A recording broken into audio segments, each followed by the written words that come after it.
What is up, guys? We are back with 53 here. Gonna break down our top 10 sleepers going into the 2020 season. We're talking about running backs, wide receivers, and tight ends today.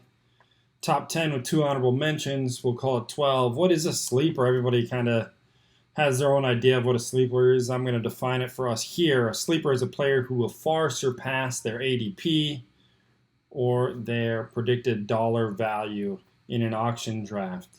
I like to add another variable into that and bring in their position ranking, where we have them ranked in our position rankings with the 53 rankings, and say that they will far outweigh their position ranking where they're currently at. We'll break it down as we get into the sleepers. I really like this list. I hope I help you guys out a little bit. If you have any questions or comments, think I missed out on anybody, please leave them down in the comments below. I'll try and get to them and answer any ones that you think should have been talked about more. But we'll start off with our 2 honorable mentions. Our first one is Matt Breida. He got traded on draft day to the Miami Dolphins. San Francisco 49er running back. Averaged about 5 yards per carry on 100 carries last year. That is actually pretty impressive. League average is about 3.8 yards a carry. 4 yards a carry is good, so 5 yards a carry is actually pretty astounding. Obviously, a really great offense there. I don't know if he'll be able to reprise that with the Miami Dolphins. And, you know, for him, a huge concern is durability. That's really the only reason he's dropping here. He's our 34th running back on our list, and that concern is huge. They bring in Jordan Howard, another running back, in free agency. And I like Breida's opportunity here as a big play player. A receiving option for either Fitzmagic or Tua, whoever's going to get the nod in the 16 games that you're going to be playing a guy in fantasy. We'll move on to another honorable mention, and that is Michael Gallup. He gets the honorable mention nod for one reason. He is ranked 33 on our ranking list, and as a sleeper at 33, that means there isn't really too much to go up on, but I think he can be a top 20 receiver. That's definitely a possibility. He battled it out with Amari Cooper at the end of the season, actually outperformed Amari Cooper in the last 4 games of the year. This third-year wide receiver out of Colorado State is actually going to get a lot of good opportunities. He had 1,100 yards in 14 games. There's a concern with the rookie wide receiver CeeDee Lamb coming in from Oklahoma, but Randall Cobb is gone and Jason Witten is gone, so that's 166 vacated targets for him. I really like his opportunity. I would rather draft him at his position with a 33 wide receiver off the board instead of Amari Cooper. Wherever he ends up on your boards, I have him currently at 9th. So I think there's a huge value here with Michael Gallup. We'll talk about another wide receiver at 10, and that is Julian Edelman. Yes, I said Julian Edelman as a sleeper. I know. But every year I feel like we sleep on this guy, and he drops in the draft because he's not sexy. He's not a 200-yard, 2-touchdown type of guy like you want to draft to win you weeks. But what he is consistent. And what he finished last year was 7th in wide receiver production. That's right, 7th in wide receiver production. Right now he's sitting as a wide receiver 31. That value is insane. He had 100 catches last year, 1,100 yards, and 6 touchdowns. And really, who else catches balls for New England Patriots? Who else is there? I really like his opportunity with Cam. I don't think the catches might be there, but I think his opportunities definitely will. And I think bigger plays will actually be there too. Cam knows how to scramble. He knows how to find the open man, and Julian's really good at that in open field. I think they're going to connect a lot, and you're going to be really happy with Julian Edelman be your 31st drafted wide receiver. We're going to go to number 9, another receiver. This is a second-year player for the Super Bowl winning Kansas City Chiefs, and that is Mecole Hardman. He's currently ranked our 43rd wide receiver on our board. In his second year in a stacked offense, really all I want is a piece of this offense. Whoever it is, I want a little bit of it. And this is the guy that you can get a lot of value in at his draft position, and he has a huge boom potential. I don't think there's any other way to say that he's going to outperform what he did last year. Last year he had 26 catches, but that did lead to 6 touchdowns. That's a touchdown every 4 times he touches the ball. That's some fun stuff. I like the electricity that he brings. to a fantasy team. If you're looking for a late round guy, he's going to be a guy that is going to be slept on. Grab him for $1 in an auction league and be really happy with him as his production keeps increasing in that offense. Number 8's a questionable one, but we're going to go with Devonta Freeman. The ex-Atlanta Falcon running back is currently ranked as our 53rd running back. He is a current free agent and has potential still in this league. I think he does have a lot left in the tank. When the Raheem Mostert stuff was coming out, I really thought, hey, maybe Freeman might join Shanahan again and go to the Niners. It seems like Mostert's kind of got it figured out, but Devonta Freeman might be the first free agent off the board to a team in need. I really like his opportunity if he finds a team before your draft day. It's just a guy to look out for. If he's not drafted, still look out for him. Put him on your watch list because he is a great receiving option. His production has declined since their Super Bowl run a couple years back, but he was 19th in total fantasy points in the running back position last year. So I still think he has a lot to give. Keep him on the lookout before your draft day. Number 7, we're switching it up. We're going tight end. And that's right, Miami Dolphins tight end Mike Gesicki. Yeah, Mike Gesicki last year had 50 catches, 500 yards receiving roughly, and 5 touchdowns. I think that's a lot to build on in a pass-happy offense. I don't even know if they're a pass-happy offense, but they're going to have to pass because they're going to be losing a lot of games. And that garbage time stuff fuels Mike Gesicki's points as well. He was second on the team in targets behind Devontae Parker. I think that happens again. I really like his opportunity to far surpass these numbers of 5,505.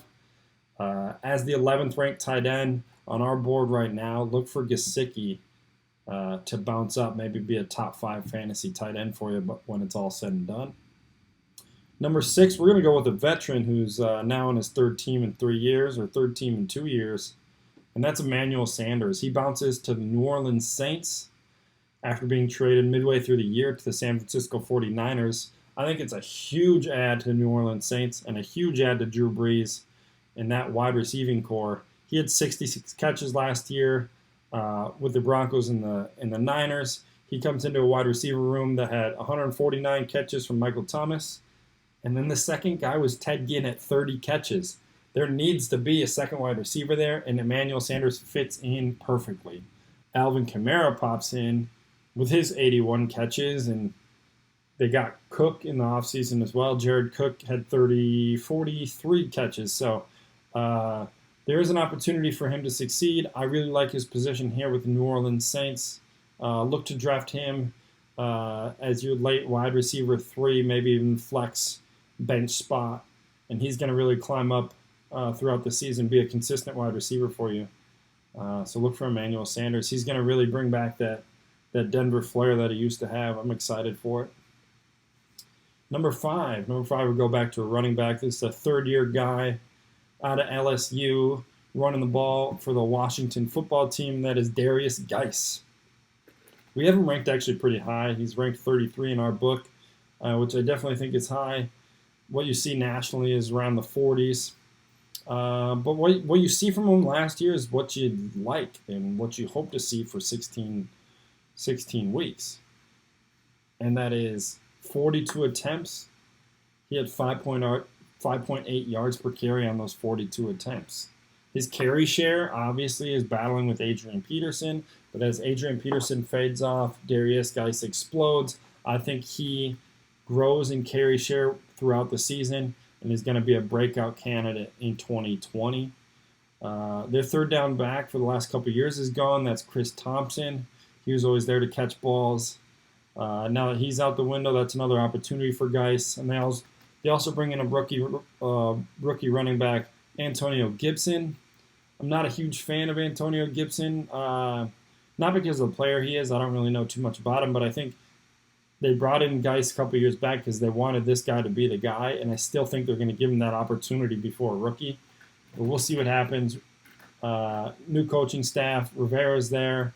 I think they're going to put an emphasis on the run game, and it'd be really cool to see Guice kind of take off and be able to stay healthy and really show us what he has.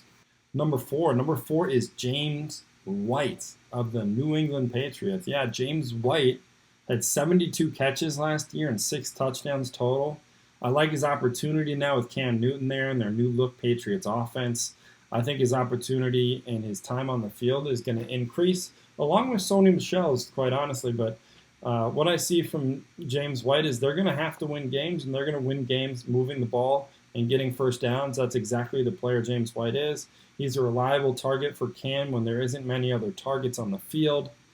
He finished last year 18th in fantasy points. And honestly, if he just reprised that role and finished 18th again, that's a sleeper to me. We have him at the 26th ranked running back because we're pretty high on him. Nationally, I think he's a little lower than that. We could see him placing in the top 20 in fantasy points.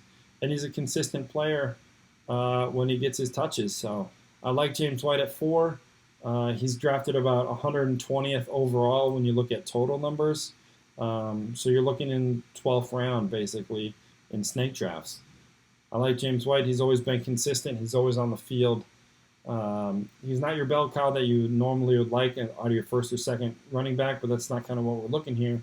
We're looking for a guy that can come in as a flex spot and then eventually work his way into your first or second running back spot. James White's exactly that guy. Number three is a Detroit Lion, and that is Marvin Jones Jr. He gets slept on a ton, and I honestly don't know why. Even with his time at the Bengals, then he comes and plays with Matt Stafford here for the Detroit Lions. He's always played really well. Maybe he's gotten overshadowed by other receivers in those positions. Now he has Golladay in front of him, but honestly, I think that helps him. Last year, he finished 28th at the wide receiver spot. We have him being drafted as the 41st wide receiver. Let's put the context in with Matthew Stafford here real quick. In the first 8 games of the season, when they were both healthy, he caught 42 of his 62 balls during that stretch. He also caught 6 of his 9 touchdowns during that stretch with Matthew Stafford. If you extrapolate those numbers, obviously you're looking at 84 catches and 12 touchdowns. Yes, and he had 9 touchdowns without Stafford, without a number 1 overall draft pick at quarterback. I really like his opportunity. I like Galladay's opportunity as well. The Lions' offense is going to be able to move the ball and score a lot of touchdowns. And if you're not going for Golladay, Marvin Jones is a hell of a value. Take a look that way. He's no slouch. I really like him. And then we go to number 2. I think this is also maybe a breakout candidate. But we'll talk about Darius Slayton, the second-year guy, number 86 for the New York Giants. I think he's going to emerge as the number 1 receiver there for the Giants and for their second-year quarterback, Daniel Jones. The crazy thing there is that they have kind of a 3-headed carousel of receivers. I don't really know which one it is, but I want Darius Slayton to be the one to kind of break out and be that number 1 role. They have Golden Tate there and Sterling Shepard, who those 3 guys had 83, 84, and 85 targets apiece last year. So it is very evenly spread out. I think this is the guy. He scored 8 touchdowns last year, proved that he can make big, tough catches, proved that he can run after the catch. And in his second year, I'm putting some money down on Slayton to be a nice little sleeper for me, really emerge, really maybe be a 1,000-yard guy. 10 touchdowns is a possibility for him. So he's at my 36th wide receiver right now. Look for him to jump 10, 12, 15 spots possibly in that sleeper role. And my number 1 sleeper, I really like his opportunity. The biggest reason is because Big Ben Roethlisberger is coming back. He's healthy and looking better than ever. So this guy who led the team in receptions, targets, and touchdowns last year is Diontae Johnson for the Steelers.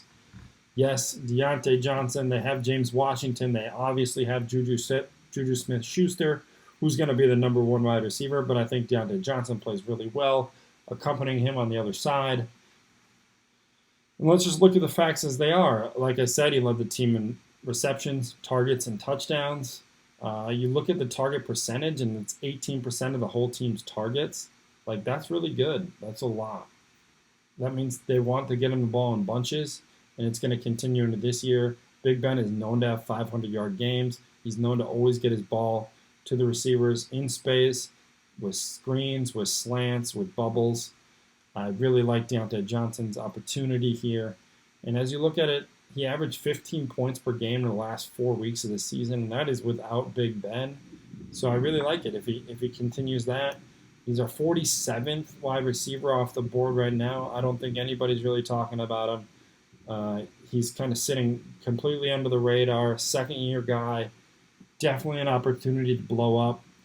Good sleeper pick from me for the Pittsburgh Steelers, and that's kind of where I have it. So our 10 is Julian Edelman, Mecole Hardman, Devonta Freeman, Mike Gesicki, Emmanuel Sanders, Derrius Guice, James White, Marvin Jones Jr., Darius Slayton, and Diontae Johnson, with our honorable mentions being Michael Gallup and Matt Breida. Those are our top 10 sleepers for you today when you look at your fantasy drafts here coming up in August. We're excited. This is being filmed at the end of July.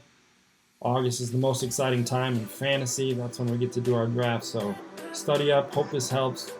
Like and subscribe for some more top 10s and the 53 podcast. My name is Luke.